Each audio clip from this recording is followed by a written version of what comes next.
Hello दोस्तों, UPSC exam 2023 की official answer की जारी कर दी गई है।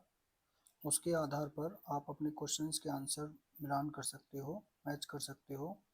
और उसमें कुछ क्वेश्चंस के आंसर गलत दिए हुए हैं तो आप उन पर ऑब्जेक्शन भी कर सकते हैं। अब मेरे पास में ये क्वेश्चन बुकलेट बी है, जिसके अकॉर्डिंग हम देखते हैं कि कौन से क्वेश्चंस पर आप ऑब्जेक्शन कर सकते हैं। तो पहला जो क्वेश्चन है जिस पर ऑब्जेक्शन जा सकता है वो है क्वेश्चन नंबर 10। इसका आंसर ऑफिशियल आंसर की से बी दिया हुआ है, लेकिन इसमें आप नेगोशियल इंस्ट्रूमेंट की धारा 138 में इंटरिम जो कंपेंसेशन होता है वो 20% जमा किया जाता है। तो 1,80,000 का 20% 36,000 रुपये होगा। तो इसके अकॉर्डिंग इसका आंसर डी होना चाहिए।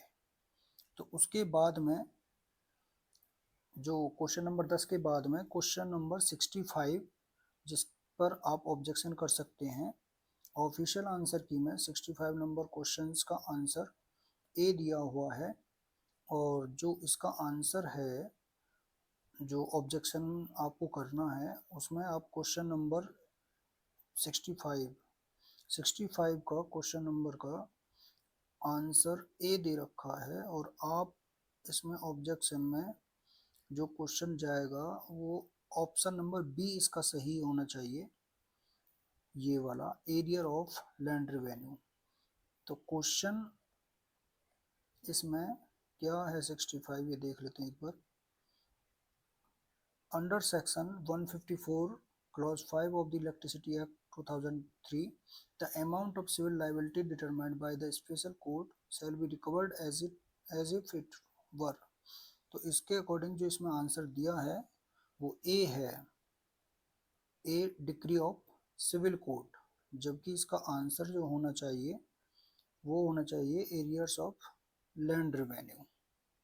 इसी प्रकार हम नेक्स्ट क्वेश्चन देखते हैं जिस पर ऑब्जेक्शन हो सकता है, वो है क्वेश्चन नंबर 74।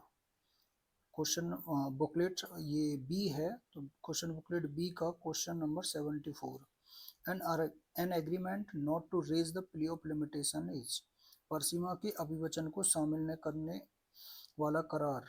तो ये जो होता है, जो आंसर दिया है वो है शून्य। जबकि परसीमा के अभिवचन को शामिल न रखने वाला जो करार होता है वो वैध एवं बाध्यकरणीय होता है। उसके बाद में नेक्स्ट क्वेश्चन है क्वेश्चन नंबर 79। तो क्वेश्चन नंबर 79 का जो ऑफिशियल आंसर की से इन्होंने आंसर दिया है वो है ए। भ्रष्टाचार निवारण अधिनियम 1988 के अंतर्गत यदि कोई व्यक्ति एक्स किसी पद पर रहने की प्रत्याशा न रखते हुए दूसरों को प्रवंचना से यह विश्वास कर कि वह उस पद पर पदासीन होने वाला है और यह कि तब वह उनकी सेवा करेगा, उनसे पारितोषिक अभिप्राप्त करता है, तो वह निम्नलिखित का दोषी होगा। तो इसका जो आंसर ऑफिशियल की से है वो है 79 का ए, यानी चीटिंग, छल। जबकि इसका जो आंसर होना चाहिए वो बी, यानी भ्रष्टाचार, करप्शन होना चाहिए। इस प्रकार ये तीसरा क्वेश्चन, चौथा क्वेश्चन है। उसके बाद में जो नेक्स्ट क्वेश्चन है जिस पर आप ऑब्जेक्शन कर सकते हो वो है question number 88। Question booklet B का क्वेश्चन नंबर 88। तो 88 क्वेश्चन नंबर क्या है? सीपीसी की धारा 89 के अंतर्गत न्यायालय पक्षकारों की सहमति से उन्हें मध्यस्थता के लिए निर्दिष्ट करता है एवं दावा अंततः विफल हो जाता है। ऐसे में इसका जो आंसर ऑफिशियल की से है वो है आंसर नंबर बी। जबकि इसका जो आंसर होना चाहिए वो होना चाहिए answer number, option number A, वाद को न्यायालय वापस भेजा जाएगा। तो इस प्रकार आप देखेंगे तो कुल क्वेश्चंस इसमें 5 क्वेश्चंस के आंसर ऐसे हैं जिन पर ऑब्जेक्शन जा सकता है।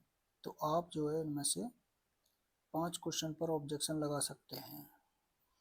ओके, धन्यवाद।